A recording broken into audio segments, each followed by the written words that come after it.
I've owned a modest storage facility on the outskirts of our quiet suburban neighborhood for nearly 5 years now.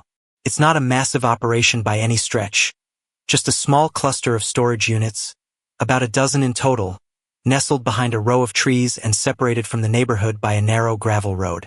The facility was never meant to be anything more than a side business for me, something to generate a little extra income while also providing a useful service to the community. Most of the units were rented out to local residents and small business owners who needed some extra space for seasonal items, tools, or excess inventory. I kept the place tidy, well-lit, and secure with a sturdy gate and surveillance cameras. For the most part, it ran smoothly, and I enjoyed the quiet rhythm of the business.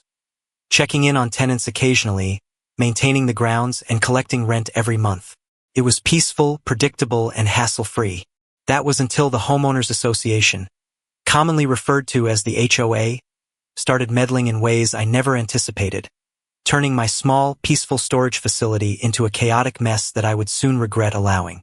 The first sign of trouble appeared almost innocuously. One day, while performing my usual morning rounds, I noticed a couple of bikes and a few lawn chairs stored in one of the units that weren't associated with any tenant on my records. At first, I thought maybe I had overlooked a rental agreement or that a friend of a tenant had temporarily stashed some items there. After all, it wasn't unusual for people to share space in these small units occasionally. But then, more things started turning up. Garden tools, crates of holiday decorations, and even an old recliner that looked like it had seen better days. None of it belonged to any of my registered renters, and none of these people had asked for permission. I made a mental note to check in with the tenants to clarify the situation. When I did, a couple of residents casually mentioned that the HOA had apparently given them permission to use the facility to ease the clutter in their garages and yards. That caught me off guard. I immediately reached out to the HOA board to confirm what I'd heard, and to ask how they thought they had the authority to allow people to store their personal belongings in my private storage facility without my knowledge or consent. The HOA's president, a man named Jim, was polite but dismissive on the phone. He explained that the HOA had received several complaints about overcrowded garages and cluttered yards in the neighborhood, and they wanted to help by unofficially coordinating a communal storage space for residents. "It's just a little community sharing," he said. "We're trying to make things easier for everyone." I told him firmly that the storage facility was private property, that I managed access, and that no one could be allowed in without my approval. He assured me he understood but didn't promise to do anything about it. From there, the situation snowballed. Over the next few months, the facility became a dumping ground for all kinds of miscellaneous items that residents stashed there with the HOA's blessing. It was no longer just bikes and lawn chairs. It was boxes piled high, old furniture stacked haphazardly, broken tools, gardening supplies, and even large appliances like old refrigerators and washing machines that had long since stopped working. What was worse, there was no system in place to track who owned what. Some units had multiple locks from different people, making it impossible for me to know who had the keys or when the units were being accessed. I started finding locks cut and replaced, and sometimes no locks at all, which left units vulnerable. The facility was spiraling out of control, and I was powerless to stop it because the HOA refused to take responsibility. I noticed the damage mounting. Floors were scratched and dented, shelves broken or missing entirely, and the garbage accumulating outside was attracting pests. Rats, raccoons, and the occasional stray cat making nests in the corners. One morning, I found what looked like a nest of mice hidden behind a stack of cardboard boxes. I had to hire an exterminator and schedule frequent cleanups, which only added to my frustration and expenses. What had once been a neat and orderly business was now a chaotic mess. All because the HOA had overstepped its bounds and turned my facility into an unofficial community dumping ground. I sent several formal letters to the HOA board, demanding they cease allowing residents to use my storage units without permission. I explained that this was private property and that their actions were causing damages and legal liability concerns. I warned that if the unauthorized access did not stop immediately, I would have no choice but to pursue legal action. I attached photos showing the damage and disorder, hoping to persuade them with evidence. The HOA board's responses were slow, vague, and dismissive.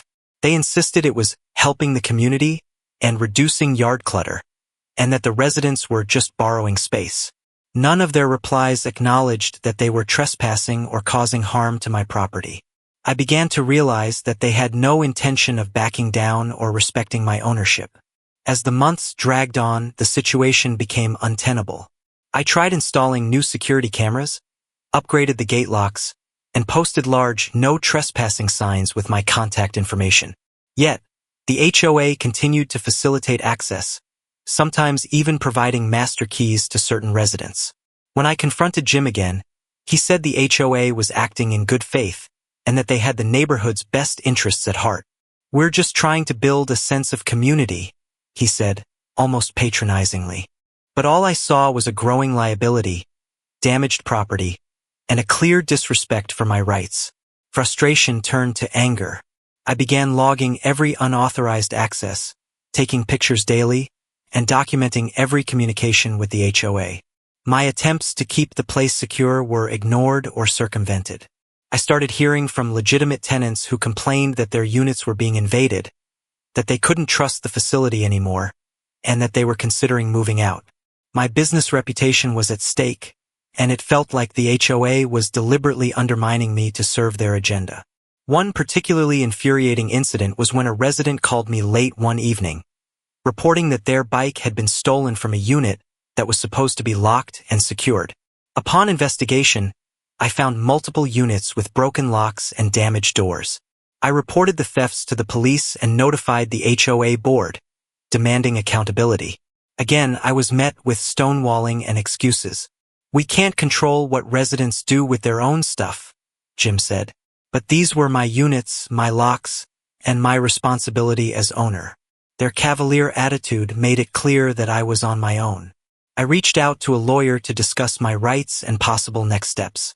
The attorney explained that while the HOA might have some influence over community matters, they had absolutely no right to grant access to my private property. I had full authority to restrict entry, pursue eviction of unauthorized occupants, and even remove abandoned property under certain legal procedures. This gave me hope, but also the realization that this fight would be long and complicated. Meanwhile, the HOA and residents continued to treat my storage facility as communal space. I overheard neighbors at community meetings complaining that I was unfriendly and selfish for trying to keep the facility private. Some even suggested the HOA should buy the facility outright to make it a real community resource. The nerve of it all stunned me. I owned that property, I paid taxes on it, I maintained it. How could they think it was fair to just take it over? Despite the setbacks, I didn't back down. I posted a detailed letter on my gate explaining that unauthorized access was prohibited and that all items stored without permission would be considered abandoned and subject to disposal. I hoped this would be the final warning the HOA needed. I also installed motion sensors and added extra lighting around the units to deter late-night trespassers. Still, access continued, though less frequently, until I realized that the only way to stop this was to be even more assertive. The entire ordeal drained me emotionally and financially. I spent countless hours dealing with complaints, repairs, and legal consultations. I lost sleep worrying about the safety of my property and the future of my business. Friends advised me to sell the facility and cut my losses, but I felt compelled to stand my ground. Looking back, that first chapter in the saga of my storage facility was the beginning of a serious confrontation between me and the HOA, a battle over property rights, respect, and control. What started as a small misunderstanding quickly escalated into a full-blown dispute that challenged my patience, my resources, and my resolve. But I knew deep down that if I didn't fight, I would lose not just my storage facility, but also the principle that private property should be respected, no matter what the HOA said. By the time summer fully arrived, the storage facility I had once carefully maintained had become an absolute nightmare, the chaos and disrespect reaching levels I never thought possible. It was no longer just a matter of a few unauthorized items here and there. It had transformed into a battleground where my authority as owner was constantly undermined by the HOA and residents who acted as if my property belonged to them. One early morning, I pulled up to the facility with a sinking feeling in my stomach. I had been feeling uneasy lately, sensing that the situation was spiraling out of control, but nothing prepared me for what I saw when I reached the gravel driveway. One of the storage units, a decent-sized one on the far end, had its door completely hanging off its hinges, swinging loosely in the breeze as if someone had violently forced it open. The sight sent a jolt of shock through me, but when I walked closer, it was the interior that really crushed me. The contents of the unit were a jumbled disaster. Boxes ripped open, furniture overturned, personal belongings strewn haphazardly across the floor like the aftermath of a robbery or a wild party gone wrong. Papers, clothes, broken electronics, and what looked like a child's bicycle lay scattered everywhere, covered in dust and dirt as though they had been abandoned for weeks. I couldn't tell if the damage was due to theft, vandalism, or simple negligence from all the unauthorized comings and goings, but the mess was undeniable, and the fact that it happened on my property without my knowledge was infuriating. I immediately reached out to the HOA board, demanding that they take responsibility for the destruction. I sent emails and made phone calls, explaining the situation and requesting urgent action. I was firm, telling them that as the party who had allowed residents to access my storage units without my consent, they bore the responsibility for any damages or losses incurred. I reminded them of my previous warnings and complaints and made it clear that I expected compensation for repairs and lost rental income while the unit was unusable. But the response I got was infuriatingly evasive. Jim, the HOA president, replied that the HOA was not liable because they did not own the storage units, and that the residents were responsible for their own belongings. It was a complete dodge that ignored the fact that the HOA had explicitly granted access to the facility without any official agreement with me. The residents were caught in the middle, blaming me for trying to limit their access, saying I was being selfish and unreasonable, while the HOA washed their hands of any responsibility, claiming it was all the residents' problem. This created a frustrating legal and moral loophole where no one was accountable, and I was left holding the bag.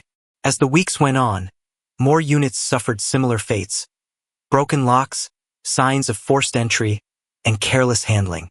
I found myself locked in a frustrating cycle of damage assessment, repairs, and confrontation. My attempts to communicate with the HOA only deepened the divide. They accused me of making a fuss over what they called shared community property, and suggested that I was standing in the way of a community initiative that was meant to help neighbors. I argued that the storage facility was my private business, separate from the HOA's jurisdiction, and that their overreach was illegal and damaging. But their stance remained stubborn. Jim even suggested we meet in person to discuss a compromise, though every meeting ended with vague promises and no real solutions. Realizing I was in a precarious position, I hired a lawyer to explore my legal options. The attorney advised me on how to document trespassing, property damage, and abandonment of property under local laws. They helped me draft notices to be posted around the facility, warning that any unauthorized items left would be considered abandoned and subject to disposal, and that trespassers would be prosecuted. I posted these signs prominently, large, bold warnings on every gate and unit door, spelling out the consequences clearly. I hoped this would finally deter the unauthorized access, but the situation only escalated further. Tensions with residents became palpable. I began finding nasty notes slipped under my door or stuck to my office windows, calling me greedy, selfish, and accusing me of ruining the community spirit. Some neighbors stopped returning my calls altogether. The HOA board sent a formal letter threatening to sue me if I interfered with what they insisted was a community storage arrangement. They claimed I was violating agreements I had never made and acting against the neighborhood's interests. It was a thinly veiled attempt to intimidate me into giving up control. But after months of being pushed around and ignored, I was no longer the pushover I once was. I doubled down on security, hiring a private guard to patrol during critical hours, installing additional cameras with better night vision, and even fencing off the perimeter more securely. But no matter what I did, the unauthorized use of the facility persisted, fueled by the HOA's tacit approval and the residents' sense of entitlement. Several confrontations occurred at the gate when I tried to stop residents from entering. On one occasion, a group of middle-aged homeowners confronted me angrily, accusing me of being an obstacle to their needs and threatening to call the police. I stood my ground and calmly explained that they were trespassing on private property, that I had every right to deny access, and that the police would support me if necessary. Some grumbled and left, but others made it clear they weren't done. Meanwhile, the financial strain was mounting. The damage to the units meant costly repairs and replacements. The legal fees from consultations and letters to the HOA added up. I lost renters who no longer felt safe storing their belongings there, and my insurance premiums increased because of the repeated claims. My reputation as a responsible landlord was taking a hit in the community, and I was increasingly isolated. It felt like the HOA's plan to commandeer my storage facility was working, and I was losing both money and control. One afternoon, I received a call from a longtime tenant, Mrs. Jenkins, an elderly woman who rented a unit to store family heirlooms and seasonal decorations. Her voice was trembling with frustration and fear. She told me that her unit had been broken into twice in the past month and that some of her valuables were missing or damaged. She said she felt violated and unsafe and that she was seriously considering moving out.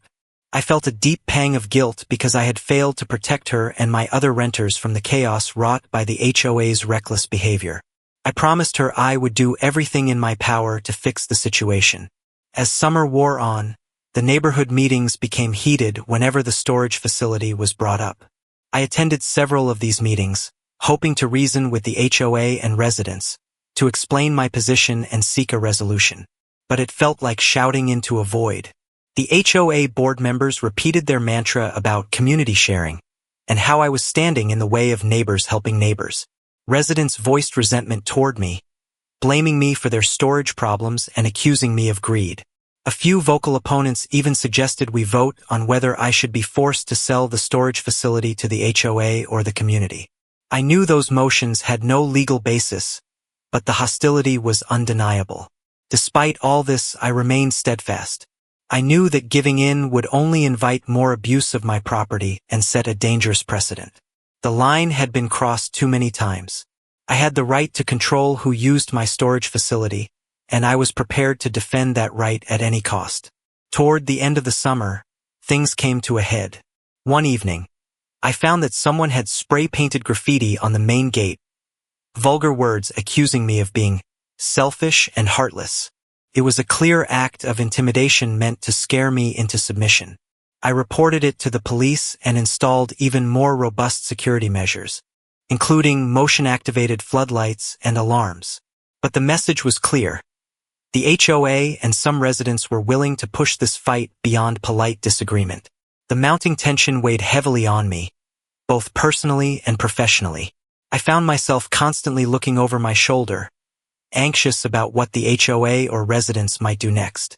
My business was suffering, my relationships with neighbors strained, and my sense of peace shattered. I realized that this wasn't just a property dispute anymore. It had become a battle for respect, control, and principle. I began to consider more radical options. My lawyer suggested I document everything meticulously, prepare for legal proceedings, and even explore the possibility of auctioning off any abandoned or unauthorized property left in the facility. It was a drastic measure, but one that might send a clear message that I was serious about protecting my property rights.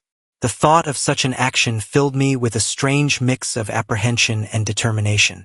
I knew it would provoke the HOA and residents even further, but perhaps it was time for a decisive stand.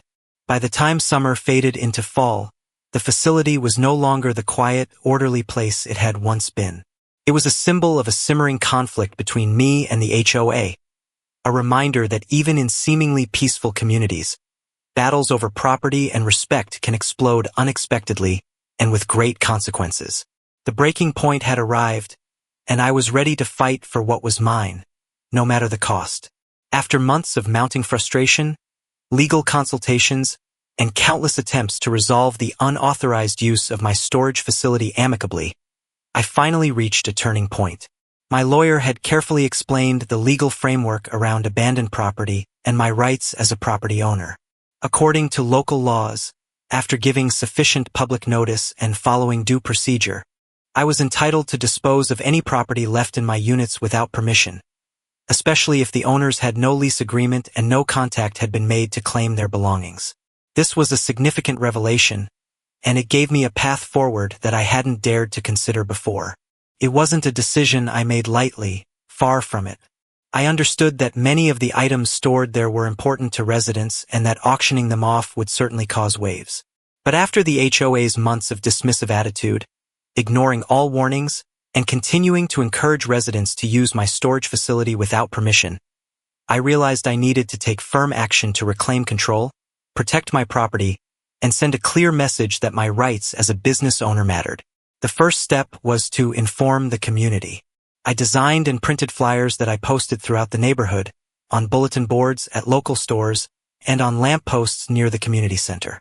The flyers were straightforward but firm, explaining that due to ongoing unauthorized use and the presence of abandoned property in the storage units, I was legally obliged to hold a public auction to dispose of these items if not claimed by a set deadline. I outlined the auction date, time, and location, and emphasized that the auction was my last resort after repeated warnings and requests to the HOA and residents to cease unauthorized access. I also shared the reasons behind the auction in a letter posted online on the community's social media pages and the neighborhood email list, hoping to reach as many people as possible and clear the air before things escalated further. I wanted the tone to be clear but respectful. This was not about greed or revenge, but about protecting my property and asserting legal boundaries that had been repeatedly ignored. As expected, the HOA reacted swiftly and angrily to my planned auction, condemning it as illegal, unethical, and a betrayal of community trust. Social media exploded with criticism, and I received hostile messages from neighbors accusing me of being cruel and divisive. Despite the backlash, I stood my ground, armed with thorough documentation, legal advice, and clear evidence of repeated unauthorized access to my storage facility. In the days leading up to the auction, I prepared extensively, cleaning, organizing, setting up signage, and notifying local police. I expected a modest turnout, but by the morning of the event, a large and diverse crowd had gathered. Supporters, critics, HOA board members, and even local reporters. I began the auction with a speech, explaining the legal and ethical grounds for my actions. I spoke about the unauthorized use of my property, the damage caused, and the importance of respecting boundaries. Some listened with understanding, while others remained skeptical. Surprisingly, the auction itself had an energetic, almost communal feel. I sold off abandoned items like bikes, garden tools, and furniture. Some neighbors bid to support me, others sought deals. The HOA members protested but were restrained by the police presence and the calmer tone of the crowd.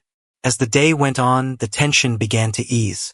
A few residents even apologized afterward, admitting they hadn't grasped the full picture. The auction raised enough to repair the damaged units and improve security. More importantly, it set a precedent. My property rights would no longer be ignored. I invited residents to rent legally going forward and committed to managing the facility professionally, independent of the HOA's influence. In the weeks that followed, unauthorized use dropped significantly. The HOA grew silent, and surprisingly, I received a formal apology from the HOA president, acknowledging the board's overreach and affirming my rights. Some neighbors who had once criticized me expressed quiet support and regret, recognizing the legal and financial complexities they hadn't initially understood. While the wounds weren't fully healed, a shift had occurred.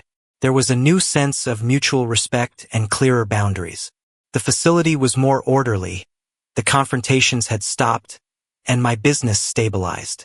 Most of all, I felt vindicated, not just for asserting my rights, but for doing so with integrity and preparation. The auction was more than just a sale. It was a turning point.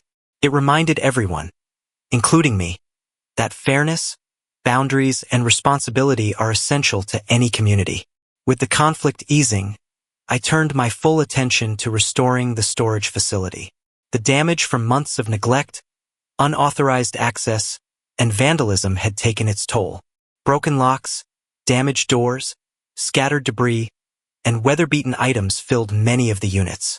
I hired a trusted repair crew to replace broken locks with high-security models, and to reinforce the structure of doors and gates. The fencing around the perimeter was upgraded to a more robust chain link with barbed wire on top to deter future intrusions. I also invested in a new surveillance system, featuring cameras with high-definition night vision, motion sensors, and a remote monitoring app that allowed me to keep an eye on the property from anywhere. Additionally, I arranged for regular security patrols during peak hours, contracting a professional service to provide an added layer of protection and peace of mind. Every step was deliberate and aimed at preventing the kind of unauthorized access that had nearly destroyed my business. The interior of the facility slowly transformed back into an orderly and professional environment. I cleaned out abandoned items left from the auction that hadn't sold and donated or responsibly disposed of the remainder. I revamped the rental process, implementing clear agreements and background checks to ensure tenants understood their responsibilities and the rules of the property. The signage was updated to be clear, professional, and unmistakable about who owned the facility and the consequences of unauthorized use or trespassing. I also created a small office space on-site, staffed part-time by an assistant who helped manage rentals and maintain security logs. This not only improved operations but also gave tenants and visitors a point of contact, fostering a more transparent and trustworthy atmosphere. Financially, the aftermath of the auction was challenging but manageable. The revenue generated from the auction covered most of the immediate repair costs, but I also had to invest additional funds to upgrade security and improve facilities. Insurance premiums, which had risen during the months of turmoil, stabilized as the property's condition improved and the risk of claims decreased. I kept careful records of all expenses and income related to the facility, ensuring that my business remained profitable despite the unexpected hurdles. More importantly, I regained control over my property, which was priceless compared to any financial figure. Throughout this process, I reflected deeply on the entire ordeal and the lessons it taught me. One of the most important realizations was how crucial it is to assert your rights firmly but fairly from the outset. Had I acted sooner with more legal backing and clearer communication, some of the damage and conflict might have been avoided. On the other hand, being too aggressive or punitive could have alienated neighbors and worsened tensions. The balance between standing your ground and maintaining civility is delicate but essential. The HOA's entitlement mentality, the idea that they could commandeer my private property for community use without consent, was a dangerous precedent that needed to be challenged decisively. By taking bold, legal, and well-documented action, I not only reclaimed what was mine, but also protected the integrity of private property rights within the community. This battle was about much more than storage units. It was about respect, boundaries, and fairness. I also learned that community disputes like this are often complex and multifaceted. There were no simple villains or heroes, just people with conflicting needs and perspectives, some acting out of ignorance, others from a misguided sense of entitlement, and a few from genuine frustration. Navigating these dynamics required patience, strategy, and an ability to communicate clearly and calmly even when emotions ran high. I'm proud that, despite the pressure, I never stooped to intimidation or personal attacks. Instead, I relied on facts, law, and a consistent message that emphasized fairness and respect. Going forward, I vowed to be extra vigilant about my property. The experience had taught me that complacency invites trouble, and that boundaries must be enforced consistently to be respected. I set up a detailed monitoring system and regular inspections to catch any issues early. I made it clear in all rental agreements that unauthorized access by non-tenants would be prosecuted. I also maintained open communication with tenants and neighbors who respected the rules, fostering goodwill and cooperation where possible. Anyone who thought they could use my storage facility without permission would quickly learn that I held the keys, literally and figuratively, and that I meant business. The neighborhood itself seemed to shift in response to the resolution of the conflict. While some relationships remained strained, the overall tone grew more respectful. The HOA board appeared more cautious in overstepping property boundaries and seemed to focus more on legitimate community projects that did not infringe on private rights. There were fewer complaints and disputes at neighborhood meetings related to my storage facility, signaling a truce, if not full reconciliation. This peace was hard-won, and I appreciated it deeply. In retrospect, The ordeal was a test of resilience, principle, and resolve. It was also a reminder that property ownership, while often taken for granted, carries responsibilities and challenges, especially when personal and community interests collide. The battle over my storage facility revealed the tensions that can exist beneath the surface of suburban life and the importance of standing up for what is right with clarity, courage, and preparation. Ultimately, I emerged from the experience stronger and wiser. My business was secure again, my rights respected, and the neighborhood had learned a valuable lesson about boundaries and respect. I no longer feared unauthorized use or damage because I knew I had the tools and determination to protect what was mine. The storage facility was back to being a source of income and pride rather than stress and conflict. And most importantly, I held the keys to the facility, to the resolution, and to the future.